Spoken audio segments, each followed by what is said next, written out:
Hello and welcome back to another edition of McKay Yoga. I hope everyone had a really great 4th of July. Today was just going to be a short video about seated postures or showing you some seated postures. So if you don't have a lot of time, this is going to be a great video for you. If you're feeling a little tight in the hamstrings, like you need some twists, some forward folds, this is the video for you. So if you haven't already, hit that red button to subscribe. Hit the notification bell so you get notified anytime I upload new videos or I go live. And then don't forget to give this video a thumbs up if you like this sort of content.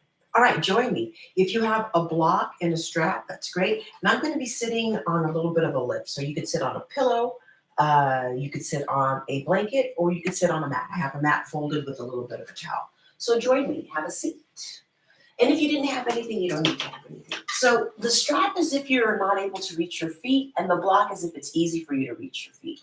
So we're going to start with seated forward folds. I'll show you front and from behind. So legs straight, one leg will be bent, one leg will be straight, and I'll turn to the side so that you can see better. So sitting up on something just allows you to, really maintain a tall spine. So it's a good idea to have a little bit of a lift. So legs are straight. This is called Dandasana, which is, pardon me, the blueprint for all seated poses. So Dandasana, legs straight, arms behind you. If your hands didn't come to the floor, maybe put blocks underneath your hands or just, bring the floor closer to you. So hands are down, fingertips are facing towards your feet. Lift your heart, lift your chest. Take an inhale. Then as you exhale, roll the shoulders back and down, draw the navel in and up towards the spine, and allow the crown of the head to reach up. Press the thighs down, calves down, inner and outer heels reach forward. It's pretty much the same instructions that you would give in Tadasana, but we're just now doing it in Dandasana. Stay here, inhale. Then exhale, slowly release. Take your hands underneath your right thigh and draw your right knee in towards you. Let the right knee go out to the right, and the right sole of the foot could be at the left inner thigh. If you have a half lotus practice, you could take your right leg into half lotus. Reach your arms up, inhale, and then exhale, turn towards your straight leg and fold. So if you are not able to reach your foot, here's where using the strap would be great, right? Take an inhale here, and then exhale, fold. And then on the second side, I'll show you how you can use it with the block. So you're turning your heart and your chest towards the left outer hip. And think of moving your back ribs towards your front ribs, your sternum, your chest towards your toes. Stay here, inhale. Then exhale, release the strap. Inhale, reach the arms forward and up. Exhale, release the hands down, and then gently guide the right knee in toward you. Extend the right leg forward and straight. And then draw the left knee in toward you. If the hands underneath the left thigh, it's just a little bit more gentle to bring the leg in. Now the left knee goes up to the left sole of foot to the right inner thigh. Reach the arms up, inhale. Exhale, turn to the right and fold. So here's the block. So if it's easy for you to get to your toes, you take the block. I don't know if you can see. I'll scoot back a little bit more. You take the block to the sole of your foot, and that just gives you more, right? So this intensifies the stretch. So if you have open hamstrings, utilizing the block in this fashion, it's just going to allow you to go a little bit deeper, right? Maybe head to knee. This is head to knee pose, actually. And then inhale, reach the arms up. Exhale, release the hands down. Now extend both of your legs forward and straight. So now you're back to Dandasana briefly, right? And then we're going to go into Paschimottanasana. So reach the arms up, inhale. Exhale, fold. Maybe you don't have a strap, maybe you don't have a block, but you're able to get to your feet. So see if you can get all 10 fingers beyond the feet, right? And then think belly to thigh, chest towards knee, crown of head towards toes. Forward fold. And then inhale, reach the arms forward and up. Exhale, release the hands down. And before we go into Upavishta Konasana and Baddha Konasana, let's take a seated twist, because remember, this is all about seated postures. So lean backwards. And then cross the right leg over the left. So this could be, I'm going to call this stage 1. You could also bend your left knee. So both knees are bent. This is Ardha Matsyendrasana, half lower of the fish. Right arm behind you, left arm reaches up. Take an inhale.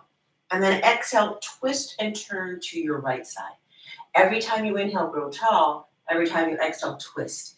So seated postures are really good to do, in hot temperatures. It's summertime. in Southern California. Seated postures tend to be cooling and calming, specifically seated forward folds, right? Take an inhale here. Then exhale, unwind, lean backwards, extend the legs forward and straight, Dandasana briefly. And then bring the hands underneath your left thigh. You can stay with your left leg there. You could cross it over. You could bend both knees. So that, again, stage 1, 2, and 3 of your seated twist. Left arm behind you, right arm up. Inhale. And then exhale, twist. When you wrap your arm around the leg, it can also be a stop sign position.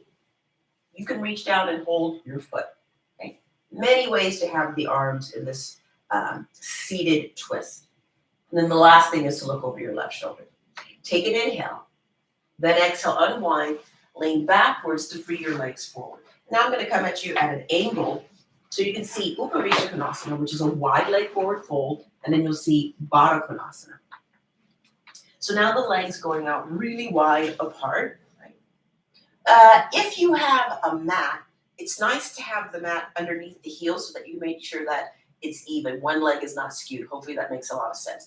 Reach the arms up, inhale. Exhale, turn and twist to your right. So I might look the opposite of you.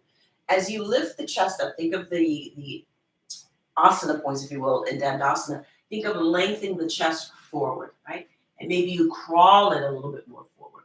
Try to keep both sitting bones down. Left sitting bone is probably going to want to lift, so just make sure that you are aware of that. Now, as you inhale, reach the arms up. As you exhale, turn and twist to the left. Take another inhale, grow tall, and then exhale, fold. It's almost like a diving over, if you will. And then try to move the heart and chest towards the left outer hip.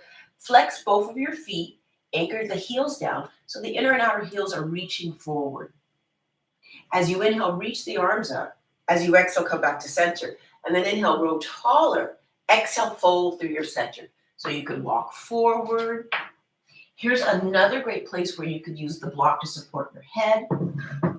You could use the block underneath your chest or up the belly. So there's many ways that you can use your props in these seated forward folds. And now if you weren't able to reach your toes, look, you have a long enough strap. You could take the strap beyond the feet, right? And use the strap as an extension of your hands. And then inhale, slowly come back up. Exhale, lean backwards and draw the soles of the feet together. Take an inhale, sit up tall. And then exhale, either stay upright or fold. You want to make sure that the hips and knees are relatively in the same line. So if the knees are super high, that's an indication that you definitely need to sit up on something. Take an inhale as you lift the heart, lift the chest, and then as you exhale, fold. Press into the outside edges of the feet. It's almost like you're reading a book and you're opening up that book with your hand. Take an inhale, lift your heart. Then when you exhale, draw the knees towards each other. Cross right ankle over left, coming into what is called Sukhasana. Let the hands rest on the inner knees, shoulders right over the eyes of your elbows. Sitting really tall, see if you can inhale and then pause. Exhale and then pause. It's always really good to take an opportunity just to sit and breathe. And see if you can, use your mind's eye to kind of count your breath and notice how long it takes to inhale. And notice how long it takes to exhale. Lean backwards once again and change the crossing of your shins so that you're always trying to do things equally, both right and left sides. And now maybe perhaps place the palms facing up. That could be a little bit more energizing for you. And then shoulders are right over the eyes of the elbows. Keep breathing in and out through your nose. Lift up and out of the sides of the waist. So as you lift your heart and chest up, roll your shoulders back and down. Collarbones spread wide apart. Bottom tips of your shoulder blades pressing in towards your chest. Bottom floating ribs drifting towards your frontal hip points. Smooth, steady inhales. Smooth, steady exhales. Bringing your hands to your heart, allow your heart to lift and your mind to bow towards your heart. Thank you so much for subscribing. Thank you so much for liking and hitting that notification bell. Thank you for joining me for another edition of McKay Yoga. See you next time. Stay well. Happy summer. Oh, I forgot to say. Peace out, yogis, and ciao for now. Thanks so much for subscribing. Have a good one.